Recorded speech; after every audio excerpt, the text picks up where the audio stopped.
Hello friends, welcome to my YouTube channel Vijay ji academy.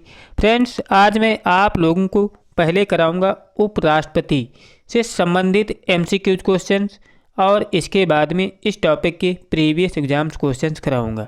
आप लोगों से रिक्वेस्ट है कि आप लोग एमसीक्यूज क्वेश्चन देखने के बाद में प्रीवियस एग्जाम क्वेश्चंस जरूर देखिएगा कि किस टाइप के क्वेश्चंस इस टॉपिक से पूछे जाते हैं।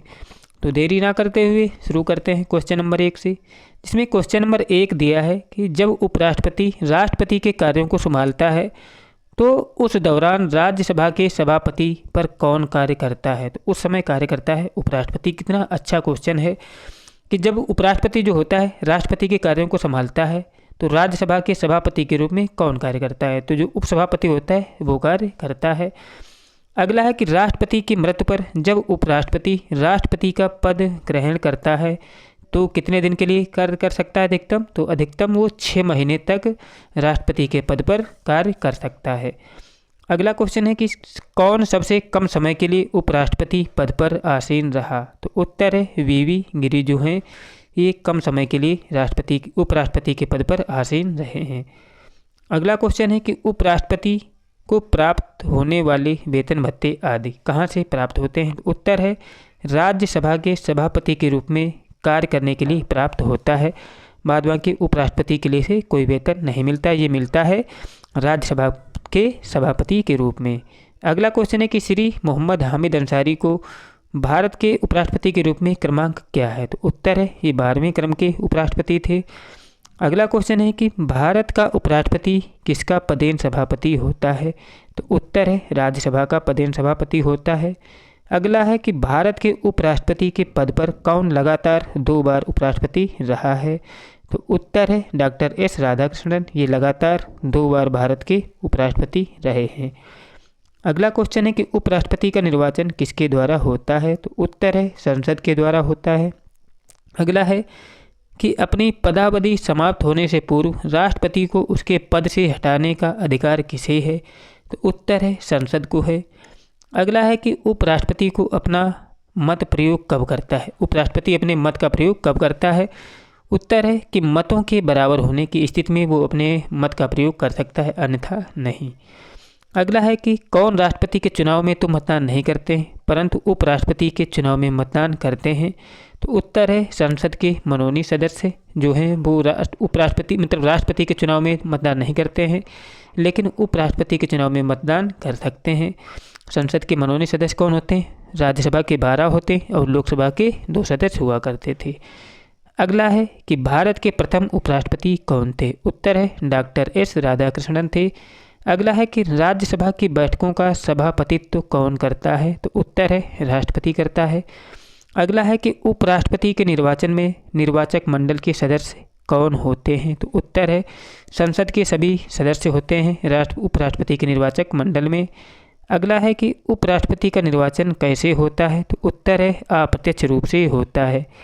अगला है कि जब उपराष्ट्रपति राष्ट्रपति का कार्यभार संभालता है तो क्या होता है। तो उसे राष्ट्रपति पद के सभी विशेषाधिकार और भत्ते प्राप्त होते हैं जब तक वो राष्ट्रपति के पद पर कार्य करता है।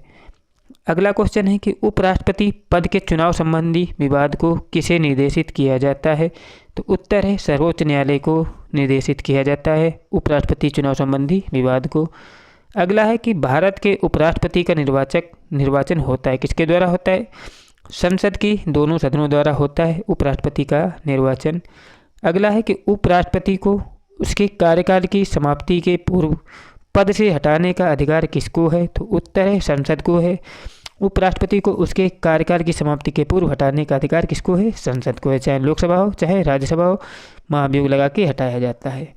अगला है कि भारत के उपराष्ट्रपति को पदच्युत करने का प्रस्ताव किया जा सकता है। कहाँ किया जा सकता है, इसे केवल राज्यसभा में ही प्रस्तावित करके किया जा सकता है। अगला है कि भारत के उपराष्ट्रपति को कौन निकाल सकता है। तो उत्तर है लोकसभा की सहमति से राज्यसभा निकाल सकता है भारत के उपराष्ट्रपति को। अगला क्वेश्चन है कि उपराष्ट्रपति के कार्यकाल की अवधि कितने वर्ष की होती है। तो उत्तर है 5 वर्ष की होती है। अगला है कि उपराष्ट्रपति को पद की गोपनीयता की शपथ कौन दिलाता है। तो उत्तर है राष्ट्रपति दिलाता है उपराष्ट्रपति को पद की गोपनीयता की शपथ। अगला है कि उपराष्ट्रपति अपना त्यागपत्र किसे देता है? तो उत्तर है ये सौंपता है राष्ट्रपति को अपना त्यागपत्र। अब इसके बाद में अगला क्वेश्चन है ये दोस्तों, या उपराष्ट्रपति के प्रीवियस एग्जाम क्वेश्चन हैं, इनको भी देखते हैं। जिसमें एक क्वेश्चन दिया है कि उपराष्ट्रपति की राज्यसभा के सभापति के रूप में अन्य भत्तों के अलावा कितना वेतन प्राप्त होता है? तो उत्तर है 4 लाख रुपए। अब दोस्तों ये क्वेश्चन दिया है कोड के रूप में कि भारत का उपराष्ट्रपति क्या होता है? भारत का उपराष्ट्रपति, इससे संबंधित विकल्प क्या हैं? तो देख लेते हैं। दिया है नंबर 1, भारत का द्वितीय उच्चतम प्रतिष्ठित पदाधिकारी है, बिल्कुल राइट है। अगला है कि के पास पद से संबद्ध कोई औपचारिक कार्य नहीं है, बिल्कुल सही। अगला है कि राष्ट्रपति की अनुपस्थिति में उसके कार्य का निर्वहन करता है, बिल्कुल सही, ये भी है।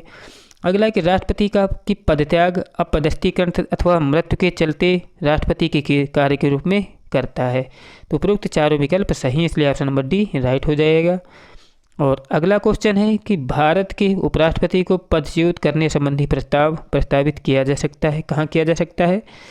उत्तर है संसद के किसी भी सदन में महाभियोग लाया जा सकता है, और फिर दोनों सदनों में पेश किया जाना, मतलब पास होना जरूरी है। अब क्वेश्चन देखते हैं राज्यसभा। राज्यसभा से संबंधित पहले इसके MCQ क्वेश्चन देखेंगे, उसके बाद इसके प्रीवियस एग्जाम क्वेश्चन भी देखेंगे। इसमें पहला क्वेश्चन है कि कौन संसद का स्थायी एवं उच्च सदन है? तो उत्तर है राज्यसभा। अगला है कि राज्यसभा का स्थायी सदन कहते हैं क्योंकि इसमें क्या होता है दोस्तों, इसे विघटित नहीं किया जा सकता है, इसलिए इसे स्थायी सदन कहा जाता है। अगला है कि वर्तमान में राज्यसभा के सदस्यों की अधिकतम संख्या कितनी हो सकती है? तो उत्तर है अधिकतम संख्या 250 हो सकती है। अगला क्वेश्चन है कि राष्ट्रपति द्वारा राज्यसभा में कितने व्यक्ति मनोनीत किए जाते हैं? तो उत्तर है 12 व्यक्ति मनोनीत किए जाते हैं। अगला है कि जिन संघ शासित क्षेत्रों में विधानसभाएं नहीं होती हैं उनके प्रतिनिधि किस प्रकार चुने जाते हैं? तो उत्तर है विशेष निर्वाचक मंडल द्वारा चुने जाते हैं। अगला है कि राज्यसभा में सदस्यों का निर्वाचन होता है, कैसे होता है? आनुपातिक प्रतिनिधित्व के अनुसार एकल संक्रमणीय मत पद्धति के द्वारा होता है राज्यसभा में सदस्यों का निर्वाचन। अगला है कि राज्यसभा के लिए प्रत्येक राज्य के प्रतिनिधि का निर्वाचन कौन करता है? तो उत्तर है विधानसभा के निर्वाचित सदस्य करते हैं राज्यसभा के सदस्यों का निर्वाचन। अगला क्वेश्चन है कि राज्यसभा में राज्यों का प्रतिनिधित्व किस बात पर निर्भर करता है? तो उत्तर है ये राज्य की जनसंख्या पर निर्भर करता है राज्यसभा में राज्यों का प्रतिनिधित्व। अगला है कि राज्यसभा में किस राज्य के प्रतिनिधियों की संख्या सर्वाधिक है? तो उत्तर है उत्तर प्रदेश के प्रतिनिधियों की संख्या सर्वाधिक है। और इसके बाद में अगला क्वेश्चन क्या दिया है? अगला क्वेश्चन दिया है कि राज्यसभा के सदस्यों के लिए न्यूनतम आयु कितनी है? तो उत्तर है 30 वर्ष है चुनाव लड़ने के लिए और या राज्यसभा का सदस्य बनने के लिए। अगला है कि राज्यसभा के सदस्यों का कार्यकाल कितने वर्ष का होता है? तो उत्तर है 6 वर्ष। राज्यसभा का होता है 6 वर्ष और लोकसभा का कितना होता है? 5 वर्ष होता है। अगला है कि लोकसभा और राज्यसभा में गणपूर्ति संख्या कितनी है? तो उत्तर है कुल सदस्य संख्या का 1/10, मतलब 1/10 सदस्य होंगे तब क्या होता है, सदन चल सकता है। अगला है कि राज्यसभा में गणपूर्ति कोरम के लिए निर्धारित संख्या कितनी है? तो उत्तर है 25, क्योंकि दोस्तों 250 होती है, इसका अगर 1/10 करेंगे तो क्या हो जाएगा, 0 कर जाएगा, तो 25 सदस्य बचेंगे। अगला है कि राज्यसभा को भंग करने का अधिकार किसे प्राप्त है? तो उत्तर है किसी को नहीं, क्योंकि कभी भंग नहीं होता है। अगला क्वेश्चन है कि राज्यसभा का सभापति कौन होता है? तो उत्तर है उपराष्ट्रपति होता है राज्यसभा का सभापति। अगला क्वेश्चन है कि वह कौन सी सभा है जिसके अध्यक्ष उस सदन का सदस्य नहीं होता है? तो उत्तर है राज्यसभा। दोस्तों राज्यसभा जो होता है इसका जो अध्यक्ष होता है वो इसका मतलब सदस्य नहीं होता है। अगला है कि राज्यसभा के सभापति का चुनाव कौन करता है? तो उत्तर है लोकसभा एवं राज्यसभा के सभी सदस्य करते हैं। उपराष्ट्रपति की बात हो रही है यहाँ पे, कौन करता है? लोकसभा एवं राज्यसभा के सभी सदस्य करते हैं। और राज्यसभा का सभापति होता कौन है दोस्तों? उपराष्ट्रपति ही होता है। अगला है कि राज्यसभा का सभापति क्या होता है दोस्तों? लोकसभा एवं राज्यसभा के सभी सदस्यों द्वारा चुना जाता है। अगला है कि लोकसभा द्वारा पारित धन विधेयक राज्यसभा को प्राप्त होने के कितने दिनों के भीतर लोकसभा को वापस लौटाना पड़ता है? तो उत्तर है 14 दिनों के बाद वापस लौटाना पड़ता है। अगला क्वेश्चन है कि क्या राज्यसभा का सभापति संसद के दोनों सदनों के संयुक्त अधिवेशन की अध्यक्षता कर सकता है? तो उत्तर है नहीं, क्योंकि इसकी अध्यक्षता कौन करता है? वो करता है लोकसभा का अध्यक्ष। अगला क्वेश्चन है कि राज्यसभा के द्विवार्षिक चुनाव की अधिसूचना कौन जारी करता है? तो उत्तर है निर्वाचन आयोग जारी करता है राज्यसभा के द्विवार्षिक चुनाव की अधिसूचना। अगला है कि राज्यसभा के सदस्यों का निर्वाचन होता है तो कैसे होता है? राज्य के विधानसभा के निर्वाचित सदस्यों के द्वारा होता है राज्यसभा सदस्य का निर्वाचन। अगला है कि स्वतंत्र भारत में राज्यसभा के प्रथम सभापति कौन थे? तो उत्तर है डॉक्टर एस राधाकृष्णन। दोस्तों पहले उपराष्ट्रपति थे, उपराष्ट्रपति ही इसका अध्यक्ष होता है या सभापति होता है। अगला क्वेश्चन है कि राज्यसभा के सदस्यों को नामित करने का अधिकार किसको है? तो उत्तर है राष्ट्रपति को है। अगला क्वेश्चन है कि राज्यसभा के लिए कला, साहित्य, विज्ञान आदि क्षेत्रों में से 12 सदस्यों को मनोनीत करने की व्यवस्था भारतीय संविधान के किस अनुच्छेद के अंतर्गत आती है? तो उत्तर है अनुच्छेद 80 के तहत जो 12 सदस्य राज्यसभा के निर्वाचित किए जाते हैं वो किस में आते हैं? अनुच्छेद 80 में। अगला है कि सर्वप्रथम किस फिल्म अभिनेता को राज्यसभा का सदस्य मनोनीत किया गया था? तो उत्तर है पृथ्वीराज कपूर को निर्वाचित किया गया था राज्यसभा के सदस्य के रूप में। अगला क्वेश्चन है कि राज्यसभा के लिए नामित फिल्म अभिनेत्री कौन थी? तो उत्तर है नरगिस दत्त थी। अगला है कि राज्यसभा की प्रथम महिला महासचिव कौन थी? तो उत्तर है वीएस रमा देवी थी राज्यसभा की प्रथम महिला महासचिव। अगला है कि राज्यसभा का प्रथम गठन कब हुआ था? तो उत्तर है 3 अप्रैल 1952 को हुआ था। अगला है कि राज्यसभा की प्रथम बैठक कब हुई थी? तो उत्तर है 13 मई 1952 को हुई थी राज्यसभा की प्रथम बैठक। अगला है कि संसद के किसी भी सदन के 2 सत्रों के बीच अंतराल किससे अधिक नहीं होना चाहिए? तो उत्तर है 6 महीने से अधिक नहीं होना चाहिए संसद के 2 सत्रों के बीच अंतराल। अगला है कि भारत में किसकी स्वीकृति के बिना कोई भी सरकारी खर्चा नहीं किया जा सकता है? तो उत्तर है संसद की अनुमति के बिना कोई सरकारी खर्चा नहीं किया जा सकता है। अगला क्वेश्चन है कि किसी विधानमंडल के किसी सदस्य द्वारा प्रस्तुत प्रस्ताव को जन महत्व का अविलंब मामला मानते हुए जो चर्चा की जाती है उसे क्या कहते हैं? उसे बोलते हैं स्थगन प्रस्ताव बोलते हैं। और इसके बाद दोस्तों राज्यसभा के प्रीवियस एग्जाम क्वेश्चंस भी देख लेते हैं, जिसमें पहला क्वेश्चन दिया है कि निम्नलिखित में से किस राज्य के राज्यसभा के लिए निर्वाचित सदस्यों की संख्या कम से कम कितनी होनी चाहिए? सबसे कम किसमें है दोस्तों? तो वो है हिमाचल प्रदेश में है। तो याद रखिएगा हिमाचल राज्यसभा के लिए क्या है निर्वाचित सदस्यों की संख्या इस प्रकार है। छत्तीसगढ़ में कितनी है? 5। हिमाचल प्रदेश में कितनी है? 3। और झारखंड में 6 और जम्मू कश्मीर में कितनी है? 4 सदस्यों की संख्या है। अगला क्वेश्चन है कि किस सभा का अध्यक्ष उसका सदस्य नहीं होता है? तो बता चुके हैं राज्यसभा इसका अध्यक्ष जो है उसका सदस्य नहीं होता है। इसके बाद में अगला क्वेश्चन दिया है कि निम्न में से राज्यसभा का अध्यक्ष कौन होता है? तो उत्तर है भारत का उपराष्ट्रपति होता है राज्यसभा का अध्यक्ष। दोस्तों अब क्वेश्चन देखते हैं लोकसभा से संबंधित। लोकसभा के पहले एमसीक्यू क्वेश्चन देखेंगे, उसके बाद इसके प्रीवियस एग्जाम क्वेश्चन भी देखेंगे।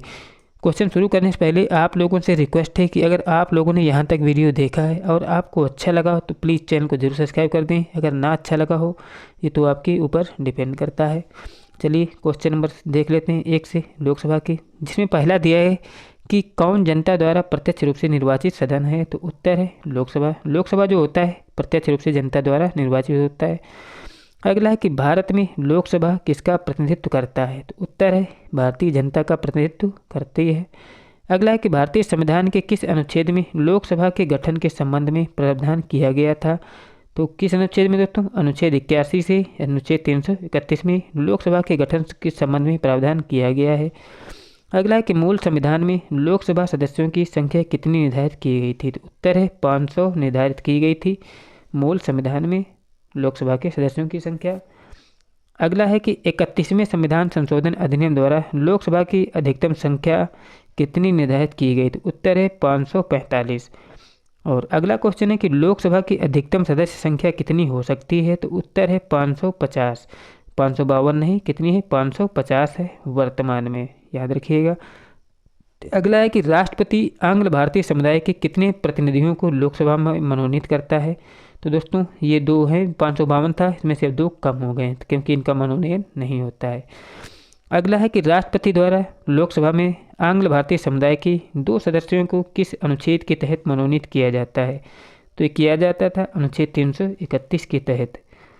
इसके बाद अगला क्वेश्चन दिया है कि लोकसभा में आंग्ल भारतीय समुदाय के दो सदस्यों को मनोनीत करने की शक्ति किसके पास है? तो उत्तर है भारत के राष्ट्रपति के पास होती है।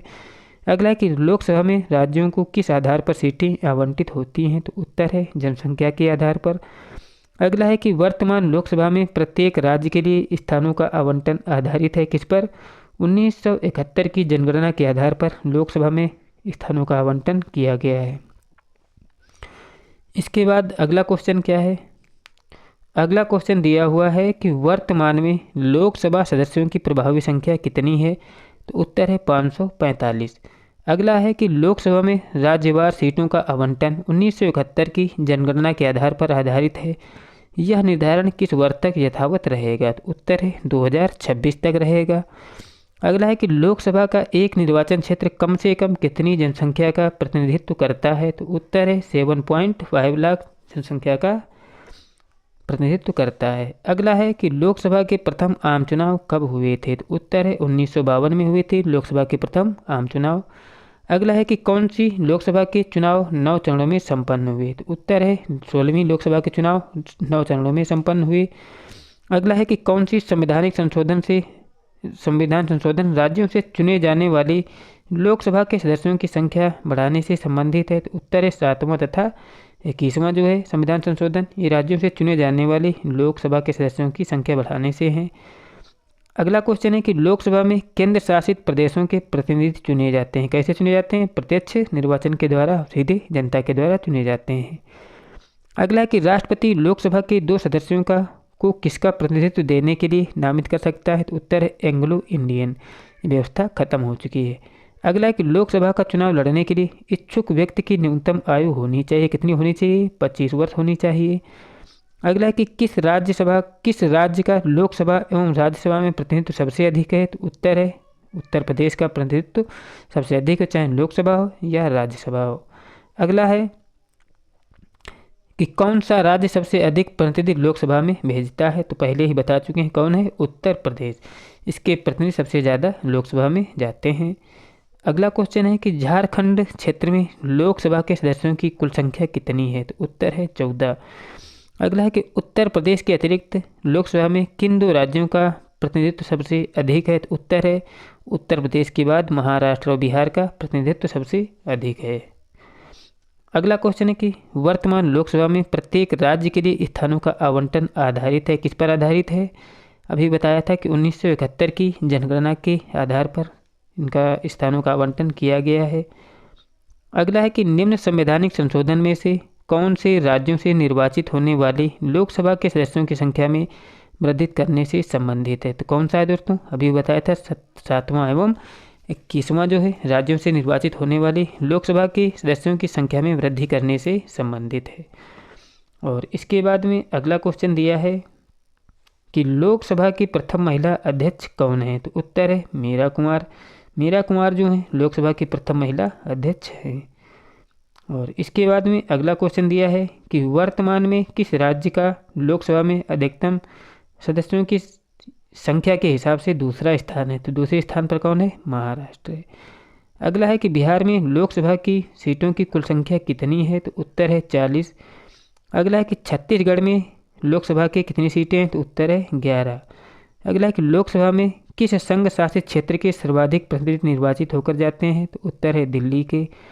अगला है कि संघ शासित क्षेत्र दिल्ली कितने प्रतिनिधि निर्वाचन कर लोकसभा में भेजता है? तो उत्तर है 7 प्रतिनिधि निर्वाचन कर भेजता है।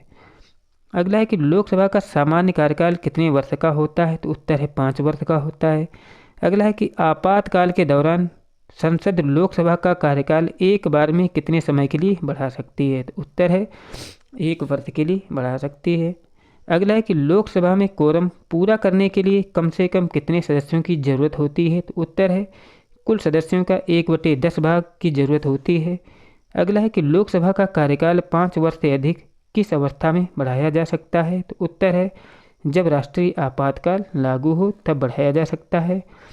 अगला है कि लोकसभा के किसी सदस्य की सदस्यता कितने दिनों तक लगातार अनुपस्थित रहने पर समाप्त हो जाती है? तो उत्तर है 2 माह अनुपस्थित रहने पर उसकी सदस्यता नष्ट हो जाती है। अगला है कि संसद सदस्यों को प्रतिमाह वेतन के रूप में कितने रुपए मिलते हैं? तो उत्तर है 50,000 रुपये मिलते हैं। संसद के सदस्यों को प्रतिमाह वेतन। अगला है कि केंद्रीय प्रमुख सचिव का कितना वेतन मिलता है। केंद्रीय प्रमुख सचिव को वेतन मिलता है 2,50,000 रुपये। अगला है कि अप्रैल मई 2014 में संपन्न चुनाव किस लोकसभा के लिए हुए थे, तो उत्तर है 16वीं लोकसभा के हुए थे। अगला है कि लोकसभा सदस्य अपना त्यागपत्र किसको देते हैं, तो उत्तर है लोकसभा अध्यक्ष को देते हैं लोकसभा सदस्य अपना त्यागपत्र। अगला है कि किस वर्ष भूतपूर्व संसद सदस्यों के लिए पेंशन व्यवस्था की लागू की गई थी, तो उत्तर है 1976 में भूतपूर्व संसद सदस्यों के लिए पेंशन व्यवस्था लागू की गई थी। उत्तर है कि लोकसभा की बैठक की अंतिम तिथि तथा दूसरी बैठक की प्रथम तिथि के बीच कितने समय से अधिक का अंतराल नहीं होना चाहिए, तो उत्तर है 6 माह का अंतराल नहीं होना चाहिए। अगला है कि लोकसभा के कम से कम कितने सत्र बुलाए जाते हैं, तो उत्तर है वर्ष में 2 बार बुलाए जाते हैं लोकसभा के सत्र। अगला है कि राष्ट्रपति लोकसभा को कार्यकाल पूरा करने से पूर्व भंग कर सकता है, कैसे, प्रधानमंत्री की सलाह पर ये भंग कर सकता है। अगला है कि लोकसभा सदस्यों की नियोक्ता से संबंधित प्रश्नों पर निर्णय कौन करता है, तो उत्तर है लोकसभा अध्यक्ष करता है। अगला है कि किसे लोकसभा का अभिरक्षक कहा जाता है, उत्तर है लोकसभा अध्यक्ष को लोकसभा का अभिरक्षक कहा जाता है। अगला है कि लोकसभा के अध्यक्ष को कौन चुनता है, तो उत्तर है लोकसभा के सदस्य चुनते हैं लोकसभा के अध्यक्ष को। अगला है कि अस्थायी लोकसभा अध्यक्ष को कौन नियुक्त करता है, तो उत्तर है राष्ट्रपति करता है। अगला है कि लोकसभा का विघटन कौन कर सकता है, तो उत्तर है राष्ट्रपति कर सकता है लोकसभा का विघटन। अगला क्वेश्चन है कि सामान्य 5 वर्ष की समाप्ति के पहले लोकसभा को किसके द्वारा विघटित किया जा सकता है, तो उत्तर है प्रधानमंत्री के संस्तुति पर राष्ट्रपति कर सकता है। अगला है कि लोकसभा की सामान्य अवधि बढ़ाई जा सकती है कितने दिन के लिए, संसद द्वारा पारित अधिनियम से बढ़ाई जा सकती है लोकसभा की अवधि। अगला है कि राज्यसभा और लोकसभा की समान शक्तियाँ किस क्षेत्र में हैं, तो उत्तर है संविधान संशोधन के विषय में दोनों की शक्तियाँ समान है। अगला है कि लोकसभा का नेता कौन होता है, उत्तर है प्रधानमंत्री होता है लोकसभा का नेता। इसके बाद कुछ क्वेश्चन और बचे हैं लोकसभा से संबंधित, इनको भी देख लेते हैं। जिसमें पहला क्वेश्चन दिया है कि कोई वित्तीय बिल प्रस्तावित हो सकता है कहाँ, लोकसभा में। जो वित्त बिल होते हैं दोस्तों ये लोकसभा में ही पेश किए जाते हैं। अगला है कि किसी विधेयक को केवल लोकसभा में ही प्रारंभ किया जा सकता है, किसको, जो वित्त विधेयक होता है दोस्तों इसको लोकसभा में पेश किया जाता है। अगला है कि किसी विशेष दिन लोकसभा में अधिकतम कितने तारांकित प्रश्न पूछे जा सकते हैं, तो उत्तर है 20। जो 20 प्रश्न हैं दोस्तों अधिकतम एक दिन में पूछे जा सकते हैं तारांकित प्रश्न। अगला है कि भारत में क्षेत्रफल की दृष्टि से सबसे बड़ा संसदीय निर्वाचन क्षेत्र कौन सा है, तो कौन सा था दोस्तों, ये था लद्दाख, जम्मू कश्मीर में पड़ता था। अब दोस्तों लद्दाख अलग है और जम्मू कश्मीर अलग है। अगला है कि अविश्वास प्रस्ताव किस दिन सदन में लाया जाता है, तो उत्तर है लोकसभा में लाया जाता है अविश्वास प्रस्ताव। अगला है कि लोकसभा में अनुसूचित जाति एवं जनजातियों के लिए सीटों का आरक्षण संविधान के किस अनुच्छेद में उपस्थित है, तो उत्तर है अनुच्छेद 330 में उपस्थित है।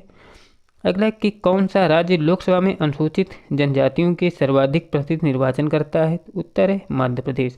मध्य प्रदेश से सर्वाधिक अनुसूचित जनजाति के प्रतिनिधि निर्वाचित होते हैं।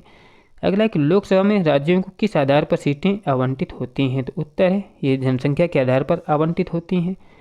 अगला है कि भारत की राष्ट्रपति किसकी अनुशंसा पर लोकसभा को भंग कर सकते हैं, उत्तर है प्रधानमंत्री की अनुशंसा पर। अगला है कि संसद का चुनाव लड़ने के लिए प्रत्याशी की न्यूनतम आयु कितनी होनी चाहिए, तो उत्तर है 25 वर्ष होनी चाहिए संसद का चुनाव लड़ने के लिए। अगला क्वेश्चन है कि संसद के दोनों सदनों की संयुक्त बैठक को भेजा गया विधेयक पारित होता है किसके द्वारा, उपस्थित सदस्यों के साधारण बहुमत के द्वारा पारित होता है संयुक्त बैठक में भेजा गया विधेयक। अगला है कि शून्यकाल क्या होता है, तो उत्तर है कि जब सदन में अधिक महत्वपूर्ण मामलों पर विचार होता है तो उसे शून्यकाल बोला जाता है। अगला क्वेश्चन है कि लोकसभा का सत्र एक वर्ष में न्यूनतम कितनी बार बुलाया जाता है, तो उत्तर है 2 बार बुलाया जाता है लोकसभा का सत्र एक वर्ष में। अगला है कि भारतीय संसद में शामिल है तो कौन है दोस्तों, लोकसभा और राज्यसभा होता है भारतीय संसद में, और राष्ट्रपति भी मिलकर राष्ट्रपति भी शामिल होता है, याद रखिएगा। अगला है कि भारतीय संविधान के अनुसार धन संबंधी विधेयक सर्वप्रथम कहाँ पेश किए जाते हैं, तो उत्तर है लोकसभा में पेश किए जाते हैं धन संबंधी विधेयक। अगला है कि बजट पहले किसके द्वारा पारित किया जाता है, तो उत्तर है लोकसभा के द्वारा पारित किया जाता है बजट। अगला है कि किस लोकसभा ने 5 वर्षों से अधिक तक कार्य किया है? तो उत्तर है 5वीं लोकसभा ने जो कार्य किया था वो 5 वर्ष से अधिक कार्य किया था। जो अगला टॉपिक होगा दोस्तों, अगले वीडियो में आपको प्रधानमंत्री से संबंधित महत्वपूर्ण क्वेश्चंस कराऊंगा और इसके प्रीवियस एग्जाम क्वेश्चंस भी कराऊंगा। अगर आपको मेरे द्वारा कराए गए ये क्वेश्चन अच्छे लगे हों और आपने अभी तक चैनल को सब्सक्राइब नहीं किया है तो ज़रूर कर दें। मिलते हैं नेक्स्ट वीडियो के साथ, तब तक के लिए जय हिंद, जय भारत।